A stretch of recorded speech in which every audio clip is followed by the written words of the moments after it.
Change rarely happens by accident. It happens when people decide to do good on purpose. Welcome to the Do Good on Purpose podcast, a place to step back from the noise, hear thoughtful conversations about the defining challenges of our time, and discover how you can be part of the solutions. Each episode connects to the show's giving circle, where listeners can choose to support the work we discuss.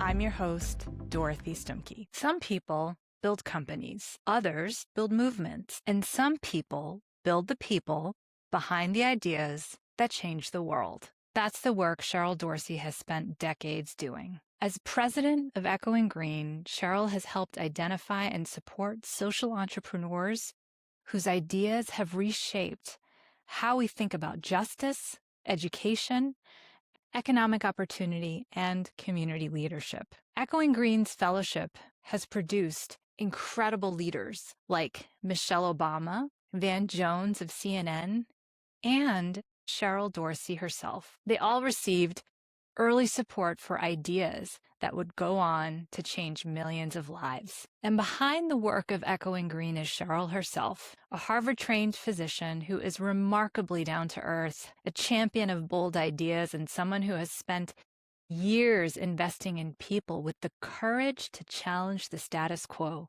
So today on the Do Good on Purpose podcast, Cheryl and I talk about what it takes to recognize the next generation of social entrepreneurs and the experiences in Cheryl's own life that shaped her commitment to doing good in the world. Cheryl Dorsey joins us now. Cheryl, thank you so much for being with me here today on the Do Good podcast. I'm just thrilled to be able to have an hour with you and spend some time getting into the weeds on who you are as a leader in the social entrepreneurship space and your leadership of Echoing Green over the past couple of decades. Dorothy, thank you so much. It really is an honor and pleasure to be with you. So I'm super excited about our conversation and time today. Fantastic. So I want to start with grounding the conversation in an understanding of what social entrepreneurship is exactly. How do you define social entrepreneurship? Yeah, so I would say it is a bit of a Rorschach test, right? So I would say if you asked 8 different people, this field that is still relatively new, maybe 40, 45 years old, you get 6 different definitions. So I'll give you a couple just to sort of ground your audience into how various acolytes of the space think about it. So there are some people that identify a particular type of transformational leader, the social entrepreneur, the social innovator, as a pragmatic visionary, someone who's got a transformative vision for how the world should work, where equity is first and foremost, and people have full opportunity to thrive. So that focuses on the type of transformational leader that is envisioning and using innovation to drive transformational progress. There are then some who think more about social innovation and how it weaves together a variety of actors who will say that social innovation is the blurring of sectoral boundaries where the state, civil society, and the market come together in a way that creates new shared public value. So it's a form of alliance that crosses sector, identity, approaches to create something new and special and different. And then, I have maybe my own personal view where I think at the end of the day, it's a very human-centered or people-centered approach to change, where I look at social innovators and see how they are laser-focused on unlocking constrained human potential in a way that will lead to sustainable and vibrant communities that open up access to opportunity for all. So it's about really putting people at the center of these solutions and these approaches to driving change in community. Excellent. Thank you for sharing those different perspectives, those different types of definitions, because social entrepreneurship has been around for a couple of decades, but not everybody really fully understands what it actually means. So you're talking about small businesses, essentially, led by leaders who are solving major challenges that the world is facing at a hyper-local level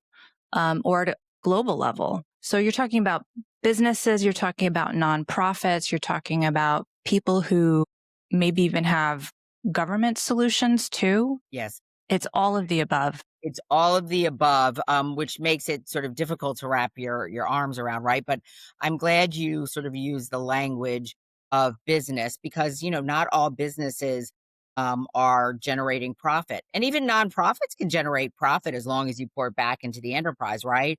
But it is about enterprises that are strongly focused on driving social impact, whether it's locally or globally, but there's that intentionality around the primacy of the return on social investment. And you can do that through a variety of corporate forms, through a variety of different methodologies and approaches. But it is all about significant social innovation that resets the equilibrium in a particular setting or sector. And what I really like about social innovation is that it calls all sectors, all voices in. And whether you're a government entrepreneur who's trying to tap into innovative practices to make that sector function differently, or businesses that are thinking about a double bottom line, triple bottom line approach, tackling not only financial return on investment, but also social and environmental returns on investment. So I really like the breadth and expanse of the vision and aspiration of social innovation. These problems are so urgent, and we've got so much work to do that using innovation as a tool to leapfrog current constraints, it has certainly been very appealing to me. So we're going to get into some examples in a little bit, but first I want to know, how did you get into this space? I mean, you have this incredible story. Tell us a little bit about that. Sure, and it goes back, many, many decades. So I'm proud to call myself a 1992 Echoing Green Fellow. So when I was starting a nonprofit in Boston called the Family Van, it was very much focused on racial health disparities because in the late 80s, Black babies were dying at 3 times the rate of white babies, which is horrible and inequitable enough. But the fact that it was happening in the shadow of some of the world's best medical facilities, and at the time I was at Harvard Medical School, it just seemed unconscionable to me. And it was just something that I and my co-founder, Dr. Nancy Oriole, couldn't turn away from. So, I think both Nancy and I sort of came to this work as African American women of a particular age, having grown up in the shadow of the civil rights movement, trying to navigate our country, as an intersectional person, a woman, an African American, and came to this idea that we had a role and responsibility in reducing some of these structural inequities. So it was sort of a pretty traditional and passionate social justice response. But Echoing Green was founded in 1987. And so it was a fairly new fellowship program when I learned about it in graduate school. So Nancy and I had been working on this idea for a mobile health unit that would bridge sort of communities into existing healthcare services. But we were newbies in terms of working to found a new nonprofit organization. And I heard about this newfangled fellowship program. So I said, oh, I better go to this informational session because I'm looking for funding for this. And they were offering free lunch, and I was a poor grad student. So I was like, this is a win-win. I'll get the free fellowship program. And it was, through the application process and being selected as an Echoing Green Fellow that I learned about this new framing called social innovation. And I think what attracted me to it, Dorothy, was its alliance-based model that was appealing to many different audiences. And for a whole host of reasons, I don't think it makes sense to go into them now. Those of us who are strong sort of social justice advocates and activists, I would often be in rooms sort of passionately talking about these racial health disparities and what we could and should do about them. And I could often see people across the table reformulating my remarks, and you could sort of the wheels turning. And what they heard was, for you to win, I have to lose. It was sort of a zero sum formulation of these problems. But what I liked about social innovation was that it was an invitation in for all sorts of strange bedfellows. And the notion was, I don't have to lose for you to win. There is a win-win value proposition here that I think opened up a space for people to come together across difference that I hadn't seen. And it just really kind of blew my mind. And I was like, wow, there's something here about working together across difference, bringing new sorts of allies and resources to the table that was really attractive to me. And that sort of kept me in this space for the last 30 years or so. That's fascinating. I love that summary. And you said a couple of things that I want to unpack a little bit more. You talked a bit about lived experience and being in this moment after the civil rights movement, seeing your community struggle. You decided to leave med school in order to do this, right? So you really, really believed in this opportunity to join this movement of social entrepreneurship. And I mean, the past 3 decades, wow, what you've done. But my question is around lived experience and philanthropy and the importance of bringing lived experience into supporting leaders and organizations that have that perspective. Can you talk a little bit about that and what you're seeing in that space and how important that has been to the work that you do? Absolutely. And I appreciate you bringing it up. And I will often sort of use live experience and proximity interchangeably, right? And there's so many reasons that I'm grateful of the great Brian Stevenson's leadership, but he really is sort of considered sort of the auteur of this concept of proximity, right? You've got to get proximate to these problems to generate solutions that make sense. And I think him using his reputation, using his brilliance to pour currency and pedigree into the notion of lived experience or proximity was really game changing. Because I think before, where a lot of philanthropy was sort of tilting to sort of the technocratic, completely quantitatively driven approaches to thinking about impact, sort of lost the power and the promise of this really important form of data, which is lived experience and proximity, sort of rebalancing that type of expertise and data and input, I think, was a really transformative moment for the field. And it's been nice to see, I would see in the last decade, where that concept is much more mainstream, much more socialized, still has a way to go because the power dynamics in philanthropy are so stark that we haven't made as much progress as we need to. And whether it's trust based philanthropy or lots of different initiatives to open up networks to those who have been excluded from them, to move away from this homophily of like invest in like. There are lots of studies that show investors are much more likely to invest in someone who went to their same school or lives in their same neighborhood or goes to their same religious institution or something like that. That cuts out a whole swath of folks. And we know from the capital disparities that it is still an incredibly difficult problem. So I think, we have made some progress. We've sort of rolled the boulder up part way the hill, but we've got a ways to go for sure. Thank you for sharing that. I want to now go a little bit further back into your origin story, peel back the layers a little bit more, understand from your perspective what it means to do good, right? So there's an article in Harvard Kennedy School's website that talks about you as a values investor. I love that term because when I think about philanthropy and being in the social impact space, I think about risk capital and investing in bold and exciting ideas that are going to just shift the narrative and make a breakthrough. And the terminology that they used to describe you and how you describe yourself, I think, too, as a values investor is so on point. I'd love for you to talk about that a little bit more and what that means in your work. Yes. So, yeah, I know, again, with the road traveled, and our lived experiences really sort of pours into us, our framework, our way of understanding the world. And like you said, Dorothy, it's our values. And look, I mean, again, I'm the last year of the baby boomer. So again, I grew up in the shadow of the civil rights movement where, my dad was the first person in his family to go to college. My mom was the second person in her family to go to college.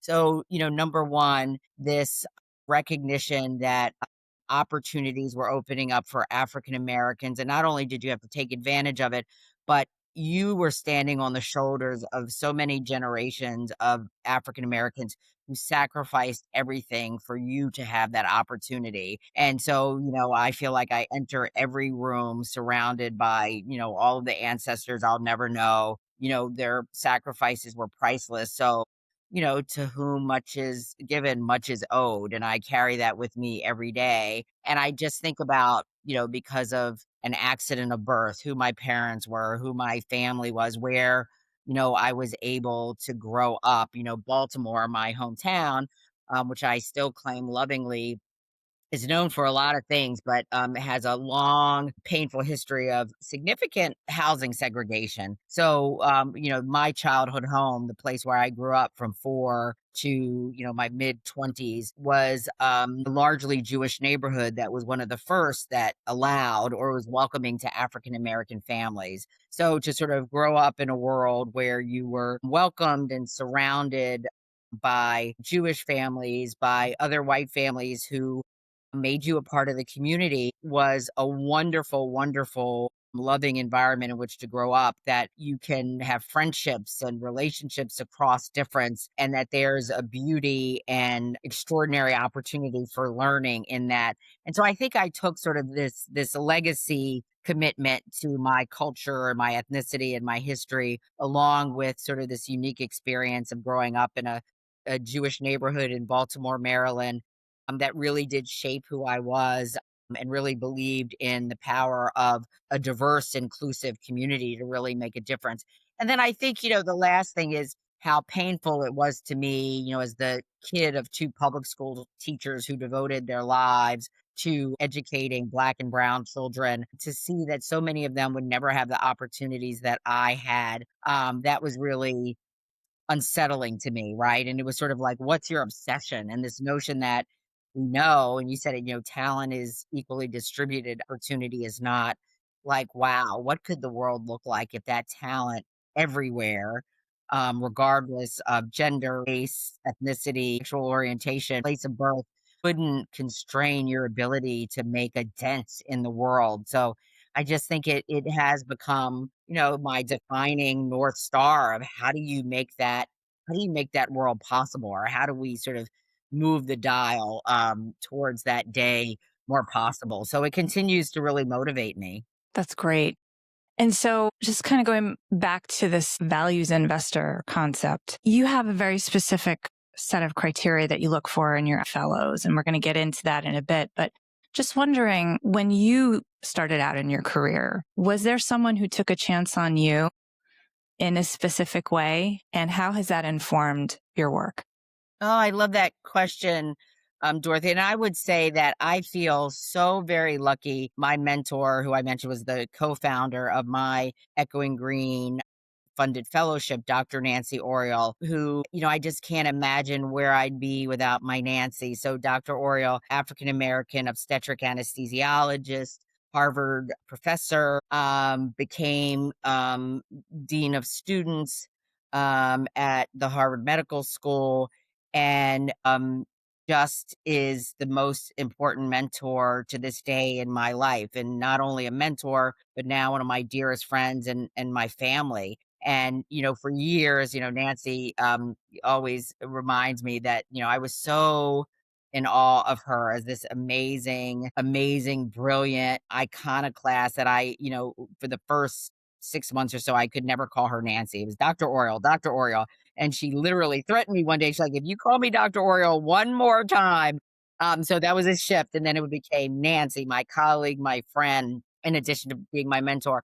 But she said something to me once that I so appreciated and made me want to be better and retire, where she said, Cheryl, you keep thinking of me as your mentor, but you don't understand that how bi-directional this is, and how much you've enriched me and how much you've changed my life. So that was such validation for me, where I looked at her in such awe, and still do, that we could have this incredible bi-directional relationship, that shared learning, shared love, shared commitment, that was really life changing, right? I was fortunate to have so much support from my family, but to have something akin to that deep belief and sort of ride or die commitment from someone like my mentor, Nancy, just game changing. And I so wish that for everyone. But again, I'm super grateful every single day that, I found my way to Nancy. And even though I'm not a practicing physician, I'm completely convinced that the universe set me to Harvard Medical School to meet Nancy, and it was meant to be, and it was a circuitous journey, but I was meant to meet her. She was meant to be in my life, and we were meant to do this work together. So I'm just so grateful for that relationship and that opportunity. That's amazing. Thank you for sharing that. So let's talk about Echoing Green now. I want our listeners to really understand what it is that Echoing Green does. You have a fellowship program, you have all sorts of support for the fellows as they take on this fellowship, but then afterwards for many, many years too. Can you explain your model? Absolutely. I'm very, very proud of the work that Echoing Green has done. We were founded almost 40 years ago by the senior leadership of a private equity firm called General Atlantic. And if people have heard of General Atlantic, a very successful private equity firm, but a really interesting origin story where the initial capital for General Atlantic came from the renowned philanthropist Chuck Feeney. We all know him from Atlantic Philanthropies. If you've read his biography, The Billionaire Who Wasn't, Chuck, after making his fortune through the duty free empire, dedicated himself to spending down his $8 billion fortune and captured a lot of attention. Bill Gates will say in public that it was Chuck's example that led him to found the Giving Pledge. And so many business leaders look to Chuck for his model of not only business leadership, but philanthropic leadership. And I would say that the General Atlantic guys felt the same way, and they were very proud of their affiliation with Mr. Feeney and their ability to learn from him and to work with him and really model their own civic action against Mr. Feeney's really high bar. But in looking around for something to do philanthropically as a company, they stumbled upon this wonderful concept called social entrepreneurship and social innovation. And it made sense to these investment professionals because it was like meeting like. So, in the way that they were investing in entrepreneurs to drive change and to drive financial return on investment, they said, oh, we can sort of transfer some of that approach to the social sector where you're finding amazing leaders, entrepreneurial leaders that are trying to drive social return on investment. So it made sense on a lot of levels, pattern recognition, what they were already doing, for them to really double and triple down on social innovation. So through their vision and their work, Echoing Green has become, I would say, the leading angel investor in social entrepreneurs around the world. And we are best known for our fellowship program that every year takes in 4,000, submissions from 160 countries around the world. And through a really rigorous due diligence process, winnow down that huge pool of applicants and talent from everywhere to anywhere from 20 to 40 investments in new social innovation founders, and wrap around them our approach to capital, capacity building, and community to help them go farther faster. So, through qualitative and quantitative studies, we look very much like a best in class incubator and accelerator. But what I think sets Echoing Green apart from many others is how we walk alongside our community. And I do think, it is true for us when we say once a fellow, always a fellow. And we are a very sticky, tight network that allows alumni from my generation to still be in community and to still support, the 2024 and 2025 classes of Echoing Green Fellows.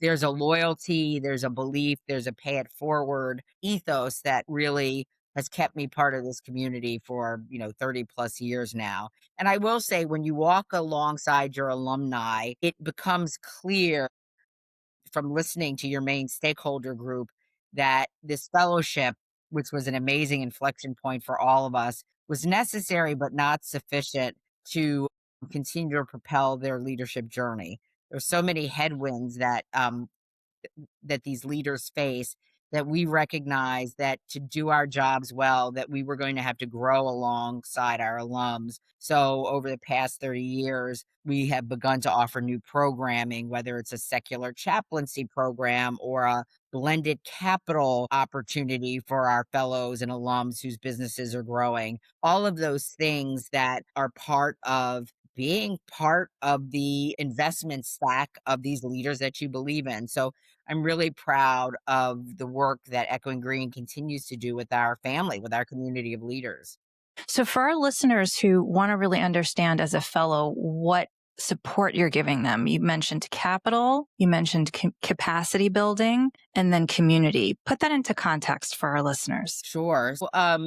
We really describe our capital as high risk capital. So, when you're starting something, having unconstrained capital really matters. So, for a lot of folks, it's the first salary they are able to take, or they're able to use it for general op dollars, unlike other project based funding.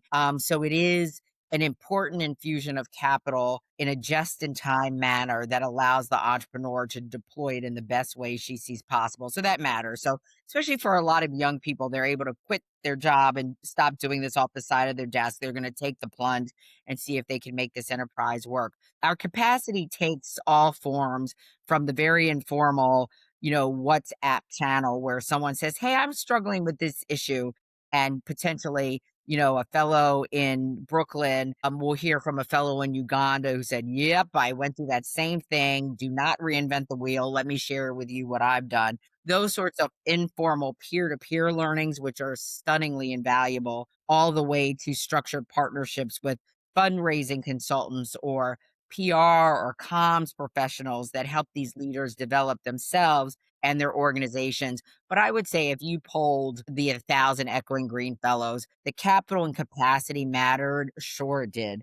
But the community matters most of all. So we're all set to convene in about, 3 weeks or so in Mexico City for one of our annual fellow gatherings. And you talk about a family reunion, Dorothy. There's nothing like it. I can't describe the magic. It's alchemy. It's indescribable. But I can't tell you how many of our fellows and alums have says, "I need this. My soul needs this. My brain needs this. My body needs this." And just something about being in community with like-minded folks, especially now in a time where some of their enterprises are retrenching or shutting down, are facing such difficult headwinds, having that safe space to cry, to ponder, to brainstorm, it's priceless. So I do think sort of this community capital that we build and continue to build is probably the most important thing that we offer. I wish I could go to this gathering. This sounds amazing.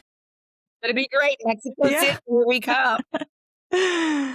So, my next question is around you giving us a sense of who are these fellows? Who have they gone on to become? What have they gone on to lead? Give us an example. I know there's you as an Echoing Green Fellow from 92, Michelle Obama, Yes. Van Jones. There's some really big names who have come out of Echoing Green's training. Tell us about who these people are, who they've gone on to become, what they're leading, the challenges that they're looking to solve, the enterprises they've launched and are sustaining and scaling. Give us the context here. Sure. And I'm always so proud and honored to talk about this incredible group of leaders. And what I like about Echoing Green's model, which is really leader first, is that there's unlimited potential in terms of what happens to these leaders over the course of their career. So they may start off building an enterprise and they may stay with it. I look at an incredible alum like Wendy Kopp, who founded Teach for America after she graduated from college with funding from Echoing Green and others, who's built this, amazing movement around education as a civil rights issue that a lot of young people have become so passionate about and have become TFA teachers and core members.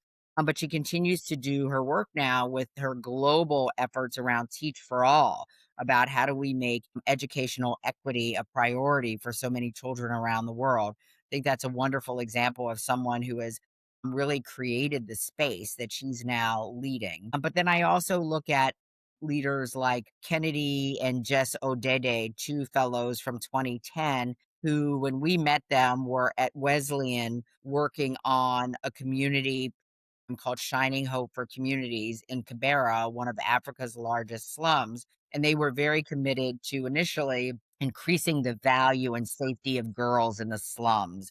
So they started Kibera's first tuition free school for girls. And now, Shining Hope for Communities is the largest community and economic development organization in Kenya. I mean, it serves over 2+ million people. It has a footprint not in just in Kibera, but now 35 of 47 counties across the country of Kenya. It has innovated so many different programs, including this amazing aerial water piping system to bring clean water to Kibera in this phenomenally interesting way. And it's changing lives at scale. Also, name, two incredible women, Vanessa Garrison and Morgan Dixon, the founders of Girl Trek, which is near and dear to my heart as an African American woman. African American women have high rates of obesity, probably 59, 60%, leading to all sorts of chronic conditions and reduced longevity. And they looked at the science and the psychology around the power of walking and started Girl Trek, which is now the largest public health organization for Black women in this country. They've gotten 1 million women to walk, to build community that has led to not only positive health outcomes, but incredible civic outcomes. So, it is amazing to watch both these leaders progress and build these amazing organizations, but they will go on to do other things because, both the founders of Shafco, Shining Hope for Communities, and Girl Trek are young leaders. But I think about one of our Echoing Green alums from my generation or a few years after me, Mark Levine, who started the first credit union in Washington Heights, 30 some years ago, called Credit Where Credit Is Due, working mostly with Dominican residents. If you're a New York City resident, I believe he is now New York City's comptroller after having been on New York City Council, Manhattan Borough President. So it's been fascinating to watch these leaders take different pathways, but still driving impact in a variety of different ways. That's incredible. And I love all of those stories. And it's just the breadth of it is so impressive, right? Yes. And the longevity, right? Yes. Yes. So let's talk a little bit about what gives you hope now. I mean, I think there's so much inspiration in the work that you're leading because you see these innovative solutions and you see them come to life and have legs and grow and transform and evolve and produce some phenomenal leaders. So tell us a little bit about what gives you hope in this moment, because we are, as a nation, as a community, no matter where you sit on the political spectrum, there's a lot of pain. There's a lot of polarization. What gives you hope in this moment in the work that you do and in philanthropy in general? Yeah, and I will say that I feel so fortunate, Dorothy, that I live in a hope bubble, right? So I'm surrounded by these innovators every day who get up deeply and truly believing that better days are ahead of us and that we are going to figure out some of these really thorny, difficult issues. And they work hard, but they bring joy and passion and belief to the work. So I feel very fortunate that I am bathed in that very hopeful atmosphere. But you talked about polarization, and I think you're right that sort of the powers that be pay a lot of attention to this truth of, we're in this moment of democratic backsliding. We see a real rise of populism on both the right and the left. And it is worrisome in some degree because these populist moments sort of spring up because people distrust their government. It is not working for them. They feel disconnected from civic space.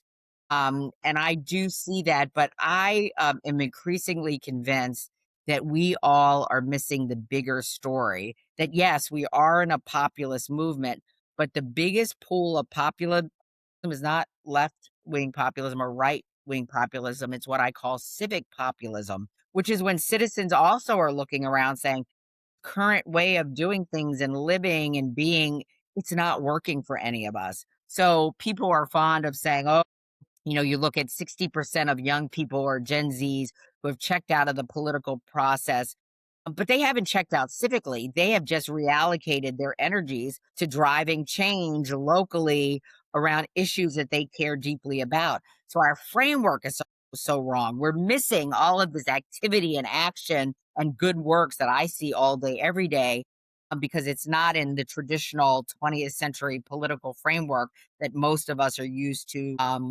evaluating things through that lens. But it's out there. It's out there, but we've got to name it and we've got to sort of build the civic infrastructure around them to make it more impactful and more visible. So I see it. It's just there under the surface. And if we just invested a little bit more in it, boy, would we be on our way. I know it. I know it. And I'm just completely convinced of it. So let's talk about that then. Folks who are listening to this podcast who want to contribute to Echoing Green through the Giving Circle, what will their contributions support? Yes, absolutely. So I think the lovely thing about the work of social innovation is I think you can come in at any level that makes sense to you and that really feeds your soul. Innovation is an incredibly powerful story to drive change. There are innovations happening across women and girls, criminal justice reform, tech for good, education reform. So depending on the thing you're passionate about, there are lots of organizations like Echoing Green who are finding those innovators. So there's a way to support that innovation and innovator. That's easy enough to do. But then there is also the opportunity to play at the systems change level, because social innovation is a growing global social movement, but its infrastructure is still undeveloped. So for those who are thinking at a systems change level, there's work we need to do around building fundraising infrastructure, communications infrastructure, collaborative networks, all the things that have to go into building movements. That's work that is still fairly nascent. So I just think, wow, there are so many entry points to the work of social innovation that you and your listeners will have no lack of choices and options if you're committed to doing this work. So I think it's a really exciting time to raise your hand and get involved in social innovation. Cheryl, thank you so much for spending some time with me today. This has been so informative. I've learned a lot. I mean, I know you guys for so many years, but I love just getting in the weeds about Echoing Green, but also to learn more about you as a leader and what you've accomplished and the organization that you've grown and led for the past couple of decades. So thank you so much for spending time with me today. Well, Dorothy, thank you for doing this podcast and creating this platform. And I am really honored and grateful that you invited me to participate. So thank you. Thanks so much for listening to today's episode on the Do Good on Purpose podcast. And if today's conversation inspired you, please consider supporting the work through the Do Good on Purpose Giving Circle, which is linked in the show notes. And if you really enjoyed this episode, please subscribe. Share it with someone who believes in building a better world, because change rarely happens by accident. It happens when people decide to do good on purpose.